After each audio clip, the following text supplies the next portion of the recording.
പാമ്പാടി നെഹ്റു കോളേജിൽ ആത്മഹത്യ ചെയ്ത എഞ്ചിനീയറിംഗ് വിദ്യാർത്ഥി ജിഷ്ണുവിന്റെ പോസ്റ്റ്മോർട്ടം വിശദാംശങ്ങൾ പോലീസിന് കൈമാറി. ജിഷ്ണുവിന്റെ മൂക്കിൽ മുറിവേറ്റ പാടുകൾ ഉണ്ടായിരുന്നുവെന്ന് ഫോറൻസിക് സർജൻമാർ പോലീസിനെ അറിയിച്ചു. എന്നാൽ മരണകാരണം കഴുത്തിൽ കുരുക്ക് മുറുകിയതാണെന്നും റിപ്പോർട്ടിൽ പറയുന്നു.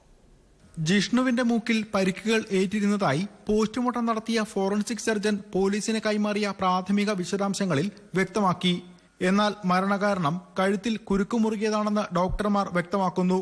മരണത്തിൽ ദുരൂഹത ആരോപിച്ച ബന്ധുക്കൾ പരാതി നൽകിയിരുന്നു. കോളേജിൽ ഇടിമുറി പ്രവർത്തിക്കുന്നതായി വ്യക്തമായതോടെ അധികൃതർ മർദ്ദിച്ചിട്ടുണ്ടോ എന്ന കാര്യത്തിൽ വിശദമായ അന്വേഷണത്തിന് പോലീസ് തയ്യാറെടുക്കുകയാണ്.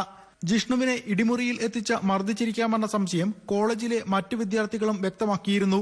ശരീരത്തിൽ മറ്റ് പരിക്കുകൾ കണ്ടെത്താത്തതിനാൽ മൂക്കിലെ മുറിവുകളെക്കുറിച്ച് പോലീസ് വിശദമായ അന്വേഷണം നടത്തുമെന്നാണ് സൂചന. സഹപാഠികൾക്കൊപ്പം ഹോസ്റ്റലിലെ താമസക്കാരിൽ നിന്നും വിവരങ്ങൾ ശേഖരിക്കുമെന്നാണ് വിവരം. മാനേജ്മെന്റിനെതിരെ സ്വമേധയാ കേസെടുത്ത യുവജന കമ്മീഷൻ അംഗങ്ങൾ ഇന്ന് കോളേജിലെത്തും. നെഹ്റു കോളേജ് നൽകിയ വിശദീകരണങ്ങൾ പരിശോധിക്കാൻ സാങ്കേതിക സർവകലാശാല അധികൃതരും കോളേജിൽ സന്ദർശനം നടത്തും. News bureau, Thrissur.